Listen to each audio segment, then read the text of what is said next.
Robot and Zombie. The unfathomable destruction of Clementine Hills. On that spring morning of 1997, the morning air was crisp in Clementine Hills, a quaint, sleepy New England town known for its blooming cherry blossoms and perfectly manicured lawns. The town's claim to fame? That it was the quintessential snapshot of suburban paradise, a place where neighbors greeted each other with pleasantries, and teenagers with nothing better to do loitered outside the local deli, pretending they didn't care about being bored. It was the kind of place where you didn't expect much, at least not until Robot and Zombie showed up. I sat on the old wooden bench in front of the general store, flipping through my dog-eared paperback copy of Brave New World. The sun cast soft, warm light on the town square. It was the kind of spring day where you'd almost forget all the chaos of high school, the annoying teachers, the weird social cliques. But then again, it was Clementine Hills, where nothing happened, or at least, nothing interesting.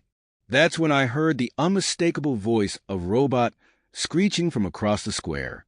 "Oh, sure, Z. Just leave it to me, like always. I'm the genius. I'm the one who's going to get us to the big leagues." Robot came stumbling out of a narrow alleyway, flanked by Zombie, whose eyes were glazed over as usual. The duo was impossible to miss. Robot, a metal-clad maniac with an overinflated sense of self-importance, in his oversized death metal t-shirt and torn jeans, and Zombie, who looked like he'd crawled out of a 90s grunge concert that happened to be hosted in a graveyard. "Cathy," Robot barked, pointing dramatically in my direction. You need to witness this moment of greatness. You know I'm the leader, right?" I sighed, shutting my book, knowing my quiet moment was over. "Leader of what exactly, Robot?" "Screwing up whatever new scam you've cooked up." Robot puffed out his chest, glaring at me like I'd insulted his entire lineage. "Scam? Scam? I'm not scamming, okay? This is called entrepreneurship," he shouted, throwing his arms out wide, as if he were presenting the meaning of life itself. "I've got a plan that's going to make us rich, and it's foolproof." "Foolproof, huh?" I raised an eyebrow. "Let me guess. It involves you annoying every person in town until they pay you to leave?" Zombie, ever the silent sidekick, suddenly tilted his head and mumbled, "Leave." "That's right, Z. Leave," Robot yelled back, somehow thinking it was an affirmation of his genius. "But no, Cathy, this is bigger than that. We're talking top-tier destruction. Disruption. Yeah, disrupting the system. You see, these small-town idiots don't know how to deal with someone as smart as me." "You mean someone as loud as you?" I muttered. Before I could push past him, Robot leaned in close, eyes gleaming with a manic energy. "We're going to the Clementine Mall. We'll own the place." Zombie let out a low groan, his mouth opening just wide enough to make me back up. His attempts to bite people's heads were usually met with mild alarm, but after months of dealing with the undead duo, I had learned to sidestep his zombie urges. "Zombie, not now." "Jeez," I said, giving him a nudge. Zombie blinked and grumbled, returning to his usual state of quiet confusion. "And what exactly are you planning to do at the mall?" I asked, already tired of whatever scheme they had cooked up. Robot crossed his arms and tilted his head like he was about to drop some profound revelation. "We're going to open a kiosk. We'll sell. What's the most annoying thing people could never need?" "Your personality?" I offered dryly. Robot ignored me as usual, caught up in his rambling. No. It's got to be something big. Like, I dunno, firecrackers, illegal fireworks, but we'll call it art." "Art.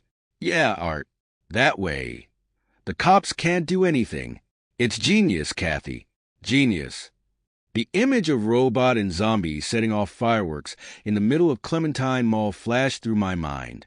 I could already picture the chaos, the shocked shoppers, the terrified vacationers trying to flee the impending madness. "You're going to get arrested, or worse, banned from the mall," I said, trying to mask my amusement. Robot scoffed. "That's why I have Z here. He's the muscle." "Right, Z." Zombie groaned softly, not exactly what you'd call a convincing nod of agreement. "Fine," I said, standing up. "Let's go see how quickly you two get kicked out." The walk to the Clementine Mall was short, and as we approached, the scent of freshly bloomed flowers mingled with the faint aroma of greasy fast food.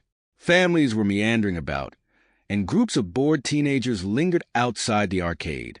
And then, of course, everything descended into madness the moment we walked inside. Robot barreled through the food court, knocking over a tray of soft pretzels, while Zombie shuffled behind him, his deadpan expression barely registering the chaos around him. "Excuse me, sir. You can't run in here," one of the mall security guards called out, jogging after them. Robot, predictably, ignored the warning and leaped onto a table, arms outstretched.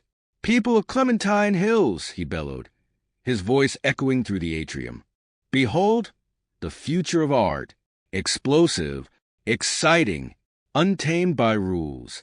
Zombie, meanwhile, had wandered off toward a nearby fountain, trying to figure out if he could fit Robot's head inside his mouth again.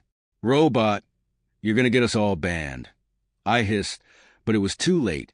In one fluid motion, Robot pulled out a lighter and lit one of the small firecrackers he had hidden in his flannel.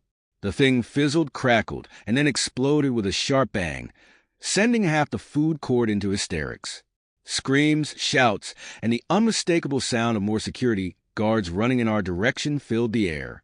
"Cathy, you're welcome," Robot declared, hopping off the table with a ridiculous grin plastered on his face. "See? This is how you make your mark. This is what art is all about." Zombie groaned in agreement. Or maybe he was just hungry. It was hard to tell. I sighed, shaking my head. "You're an idiot." But as I watched Robot get tackled by two security guards and Zombie slowly shuffle behind him, oblivious to everything, I had to admit, springtime in Clementine Hills had never been so exciting.